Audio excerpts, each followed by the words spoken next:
I've been doing the Spider-Man cosplay thing for a long while now, so I figured I'd compile a visual Spidey cosplaying manual detailing where to get suits, how to get into a suit, how to move and act like Spidey, as well as tips for performing at birthday parties and various other tricks of the trade that I've picked up over the years.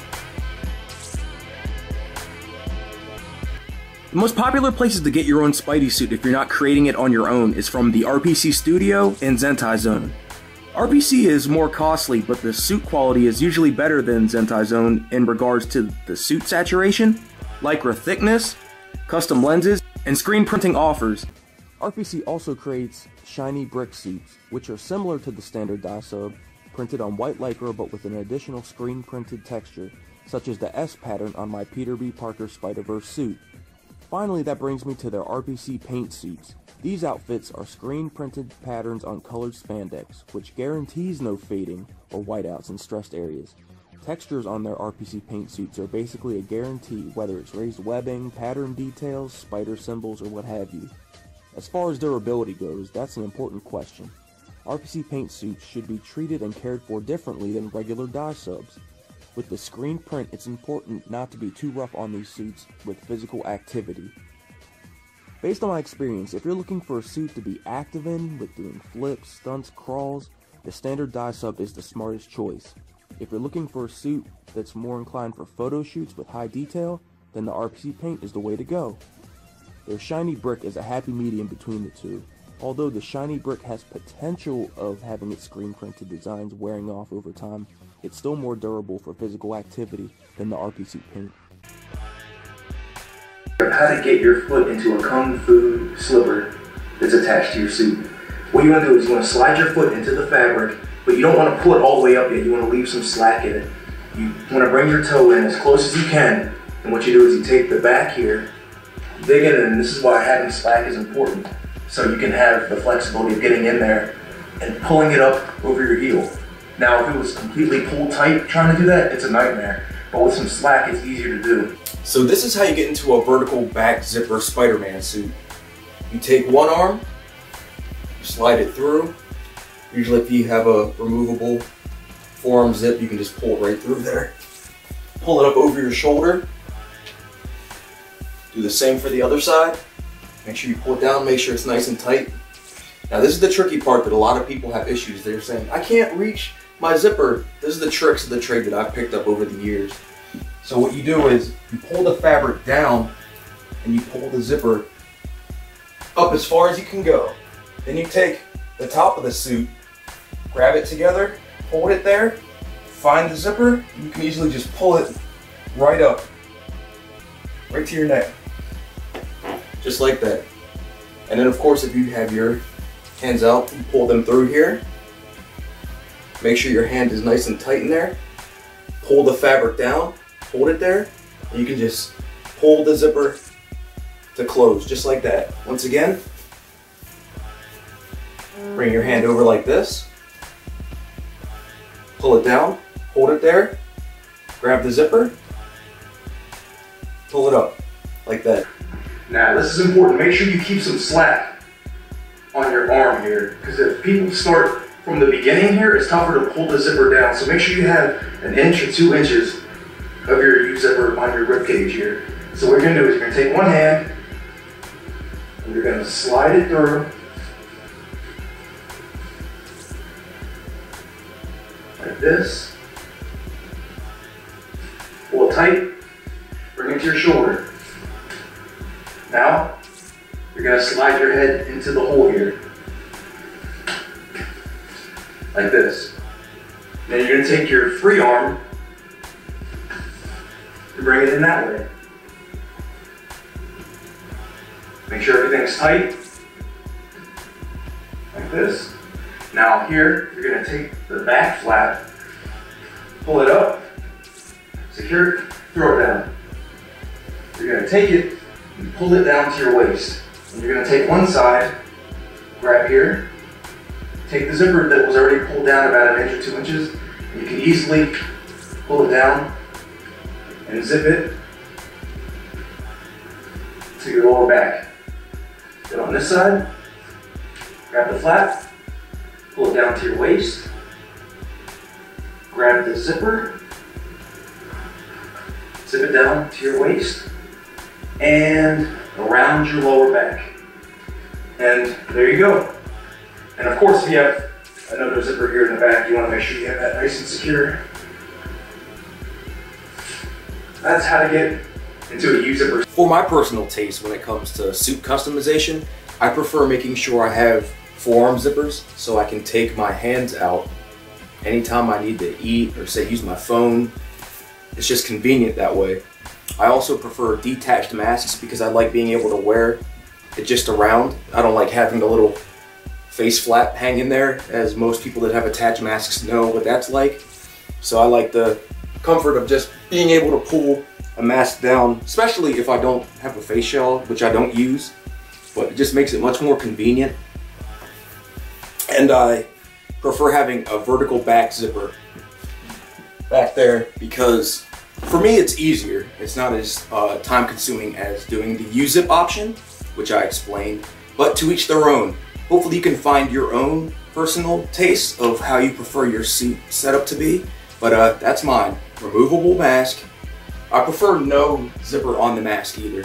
Vertical back zipper and forearm zippers. Washing your suits is obviously super important. Nobody wants to be around a stanky wall crawler after all. Fill your tub up with cold water with added laundry detergent and let your suit soak for 30 minutes and hang it up to dry. Avoid washing your suits in the machine or dryer. The more hands-on you are, the safer your suit will be.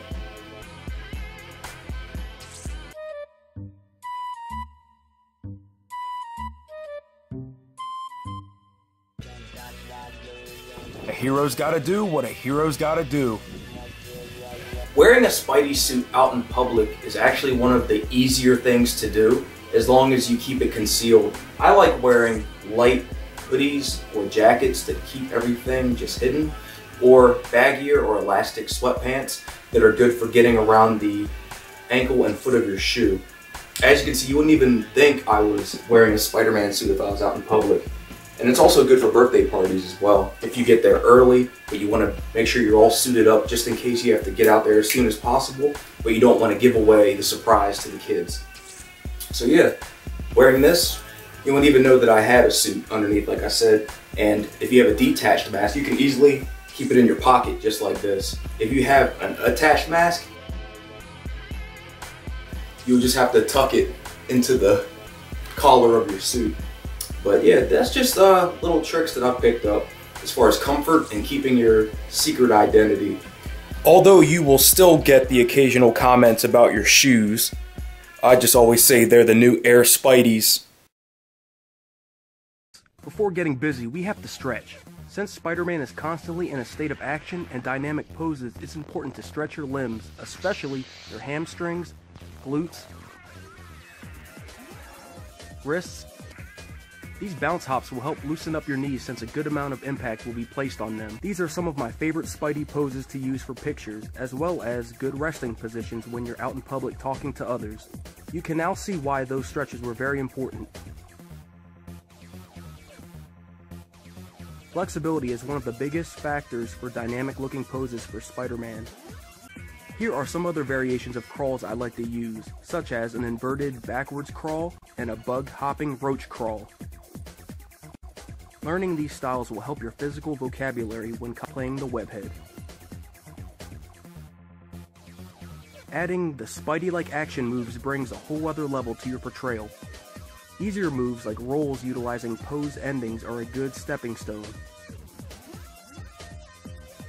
Hip-ups make for a dynamic approach for getting to your feet. Adding Spidey poses to different types of acrobatic kicks will help give off a cool, flashy fighting style of movement. Handsprings are flashy and help intensify your arsenal of moves, as well as front flips, such as Webster's.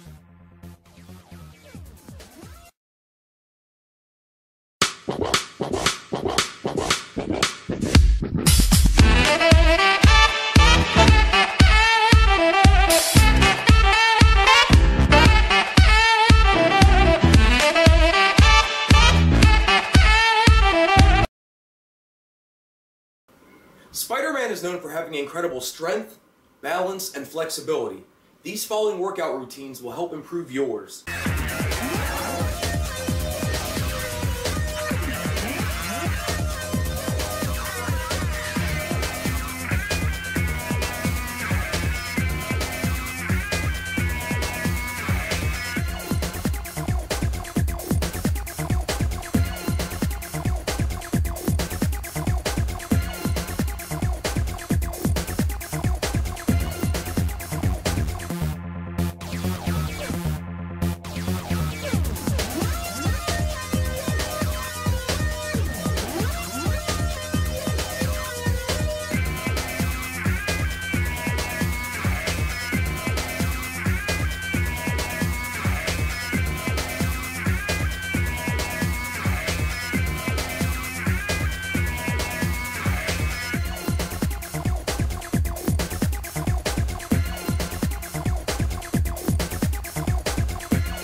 I have performed at birthday parties on and off since 2012.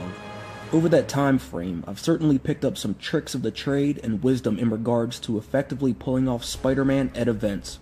Here's my advice for my fellow Spideys who are interested in performing as well. I always keep the character of Spidey in mind and make sure I stay in tune with his mannerisms, quips, and knowledge. Body language is super important, so make sure you exaggerate your actions for everyone to understand and stay crouched at eye level when talking to the kids. But to backtrack a bit, when contacted initially to perform, make sure you have the date set as soon as possible and email and call the client the week of or at least 5 days before to check in and make sure everything is still set. Discuss how you want the payment, whether it's cash, PayPal, check, but based on my experiences, cash is always best.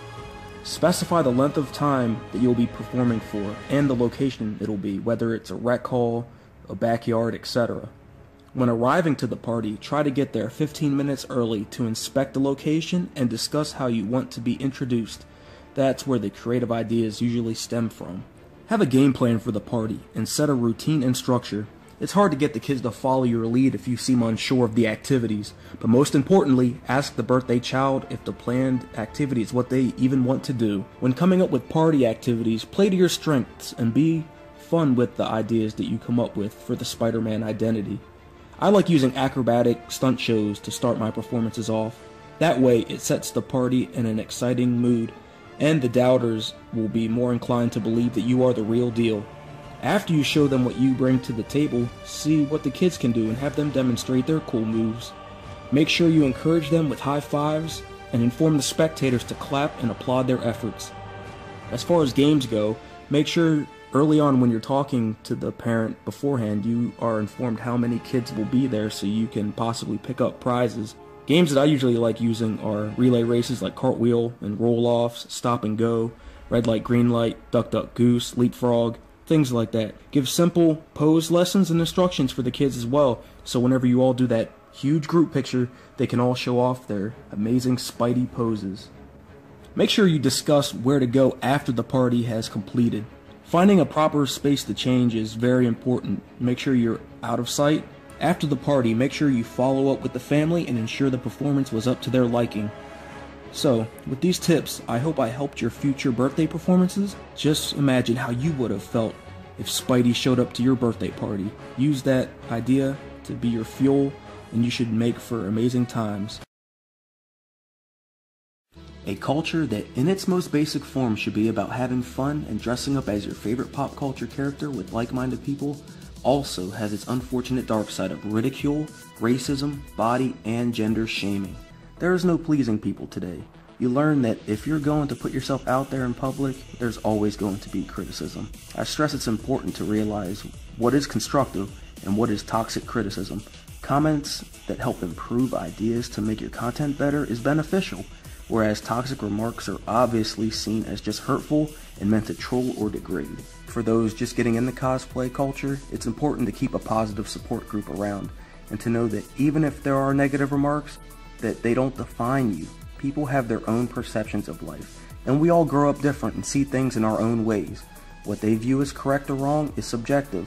What folks don't always realize is that our portrayal is our interpretations. Unless we directly say it's meant to be 100% accurate to the source, it shouldn't be seen as that, and it should be open to interpretation and not judged to some incredible, impossible standard. Cosplay at the end of the day is costume play. So go to your convention, make your videos, have fun, do what makes you happy, and express yourself. So hopefully these tips help you out on your cosplaying journey as Spidey. As always, thanks for watching. Leave comments down below on what you thought of the video. And take care. Thanks, everybody.